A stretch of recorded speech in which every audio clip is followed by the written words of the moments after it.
No JBN de hoje, você vai ver que a Caixa Econômica Federal antecipou o pagamento da segunda parcela do auxílio emergencial.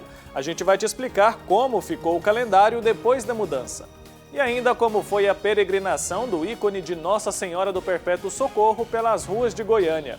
E a pandemia tem despertado o lado mais solidário de várias pessoas. Hoje você vai conhecer a iniciativa de uma paróquia de São Paulo que distribui marmitas para pessoas carentes. E ainda vamos dar um giro para te atualizar sobre as principais notícias do coronavírus pelo mundo. O JBN de hoje já está no ar.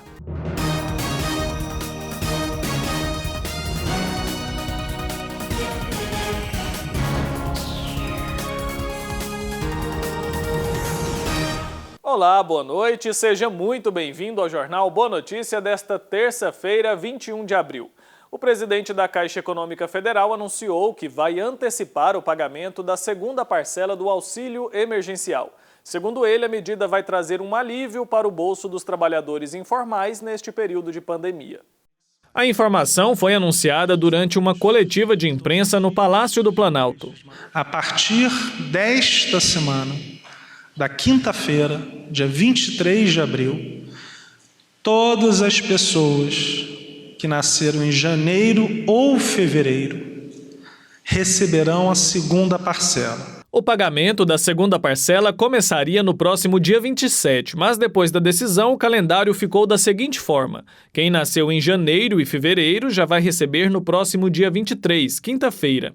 Sexta-feira, dia 24, é a vez dos nascidos em março e abril. No sábado, dia 25, recebem os aniversariantes de maio e junho. Quem nasceu em julho e agosto deve receber na próxima segunda-feira, dia 27. Na terça-feira, 28 de abril, é a vez dos nascidos em setembro e outubro, enquanto que os aniversariantes de novembro e dezembro vão ter o dinheiro na conta no dia 29, quarta-feira da semana que vem. Lembrando que o CPF regular voltou a ser uma exigência para quem pede o benefício.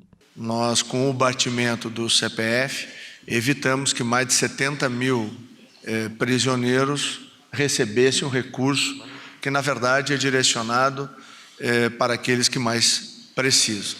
Segundo o presidente da Caixa, 40 milhões de pessoas já se cadastraram para receber o benefício. Boa parte desses cadastros ainda precisam ser analisados. E agora a gente faz um giro para te atualizar sobre as principais notícias do coronavírus pelo mundo. Veja. O presidente dos Estados Unidos, Donald Trump, anunciou hoje que vai assinar uma ordem executiva para suspender temporariamente a imigração ao país em meio à pandemia de Covid-19. Trump disse ainda que os Estados Unidos enfrentam um inimigo invisível e que o país precisa proteger empregos. Segundo dados oficiais do país, a taxa de desemprego explodiu no último mês por causa da pandemia. O primeiro-ministro italiano Giuseppe Conte foi à internet para tranquilizar a população do país sobre o fim da quarentena. O governo está finalizando planos para reabrir gradualmente a economia do país a partir de 4 de maio. Conte alertou que precisa ser um processo lento e ele também afirmou que o país precisa permanecer vigilante. A Rússia relatou oficialmente 5.662 novos casos de coronavírus na manhã de hoje. Agora, o país tem um total de 52.763 infectados, de acordo com a sede de respostas da coronavírus do país. Outros 51 pacientes morreram durante a noite. Agora, o país registra 456 óbitos. Moscou ainda lidera em novos casos, mas as autoridades de saúde alertaram as outras regiões do país. O presidente Vladimir Putin disse na segunda-feira que o pico ainda está à frente. Médicos japoneses alertaram que o sistema de saúde do país pode entrar em colapso caso haja uma nova onda de Covid-19. O grande fluxo de doentes fez com que alguns pacientes em estado grave não pudessem ser atendidos em salas de emergência, segundo autoridades do país. O Japão, que inicialmente parecia ter o vírus sob controle, ultrapassou os 10 mil casos confirmados no sábado. Mais de 200 pessoas morreram de Covid-19 no país. A capital, Tóquio, é a cidade mais afetada. E olha só, a partir de hoje você vai conferir aqui no Jornal Boa Notícia comentários de especialistas sobre assuntos diversos da nossa atualidade. Para começar, vamos falar sobre finanças pessoais em tempos de crise. Confira. Sem dúvida, nesse momento, a melhor coisa a se fazer com o seu orçamento é criar um orçamento de contingência. Mas o que vem a ser um orçamento como esse, com esse nome estranho? Nada mais é do que um orçamento temporário para um momento em que você está passando, muitas vezes, de um desafio muito grande financeiro. Bom, para criar esse orçamento de contingência, tudo que você precisa fazer é listar todos os seus gastos que você tem todos os meses. Lembre-se de gastos como alimentação, fora de casa. Por mais que às vezes as pessoas não saiam, mas agora elas estão pedindo comida em casa. Então é importante lembrar desses gastos também.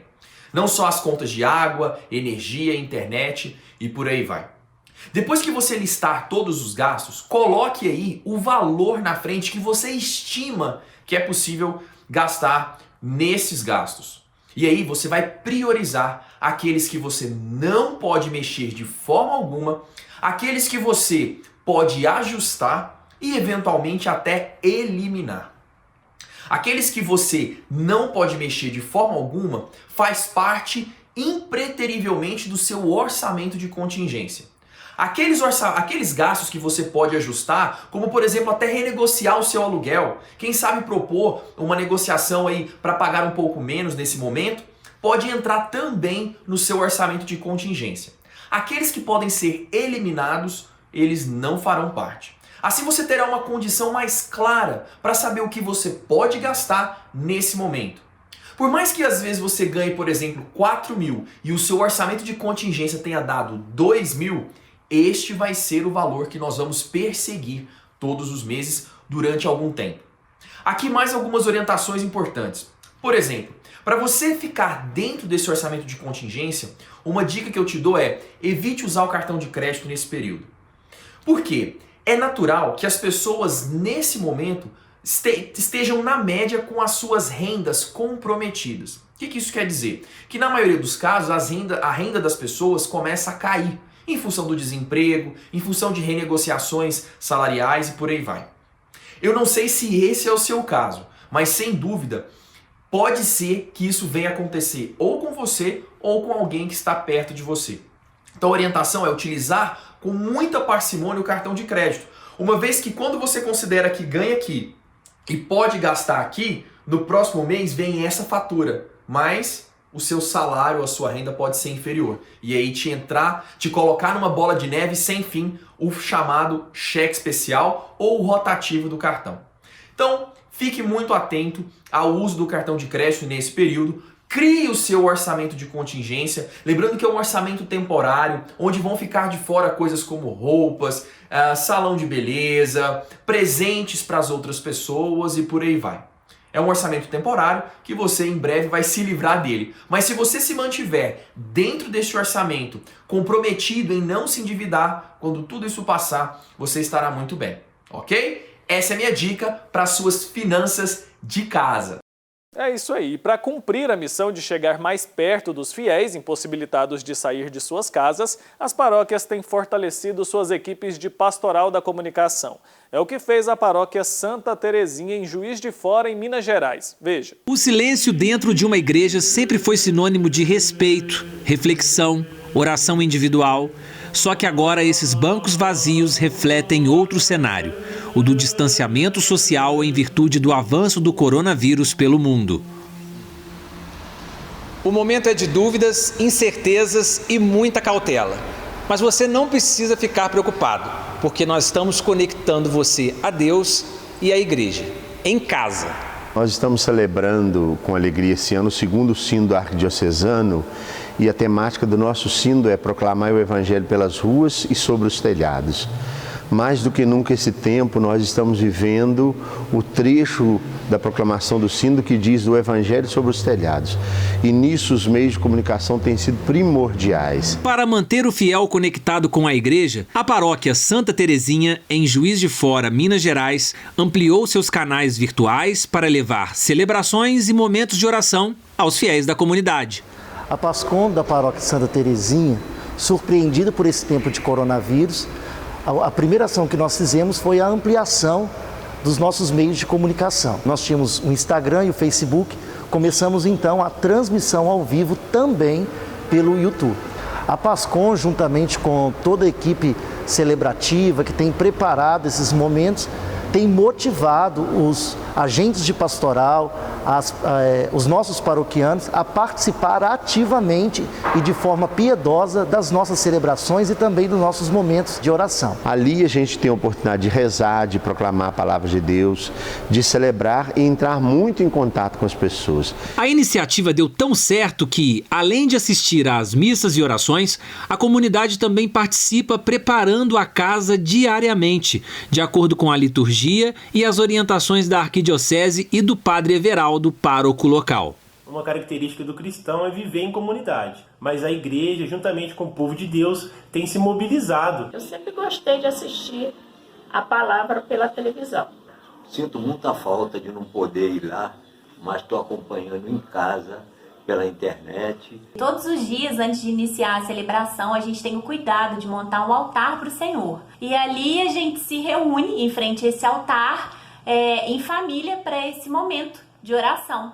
Quando a gente pede uma fotografia de como as pessoas prepararam o ambiente para rezar, quando a gente pede uma palavra, um pequeno vídeo, as pessoas mandam assim rapidamente para dizer: eu estou ligado ao Senhor que é o Padre, eu estou ligado à nossa igreja, à nossa comunidade. Tem sido um novo desafio, mas tem mostrado que a igreja geograficamente está distante com os seus membros, mas ela também aumentou os seus braços. E agora a gente vai para o intervalo e a seguir você vai ver que a pandemia tem despertado o lado mais solidário de várias pessoas. Um exemplo disso eu vou te mostrar daqui a pouco.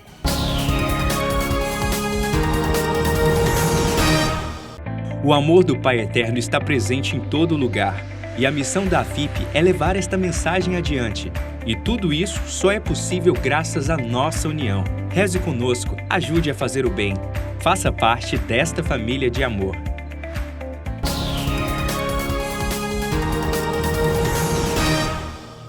Estamos de volta com o JBN de hoje. Muito obrigado pela sua companhia. Nesse período de pandemia, além da preocupação com as medidas protetivas de saúde, o momento também tem despertado a solidariedade das pessoas. Exemplo disso é uma paróquia de São Paulo, que tem distribuído refeições para aqueles que mais precisam. Confira. Muitas famílias estão sofrendo com a pandemia do novo coronavírus. Mas o número de pessoas que busca ajudar tem crescido e feito a diferença principalmente em relação à fome. Em São Sebastião, no litoral paulista, 2 igrejas promoveram uma ação e estão levando refeição aos mais necessitados neste período de quarentena. Decidimos realizar as marmitas solidárias e todos os dias temos feito de 50 a 60 marmitas. Temos recebido a ajuda de muitas pessoas e conseguimos responder a esta necessidade que esse período de quarentena nos desafiou. E o gesto está produzindo frutos. Os irmãos da Igreja Metodista vieram perguntar como estava sendo realizado este trabalho e assim combinamos. O almoço, nós da Igreja Católica oferecemos, e o jantar, os irmãos da Igreja Metodista. Frutos de solidariedade, de caridade, lembrando que Jesus um dia vai nos perguntar: estive com fome, me deste de comer? O religioso falou sobre o sentimento de levar este alento a essas pessoas e de como isso enche o coração de amor e esperança para que possamos ser cada vez mais solidários. Que o Evangelho continue movendo nossos corações e juntos consigamos testemunhar o amor a Cristo e aos irmãos. Um forte abraço e Deus abençoe a todos.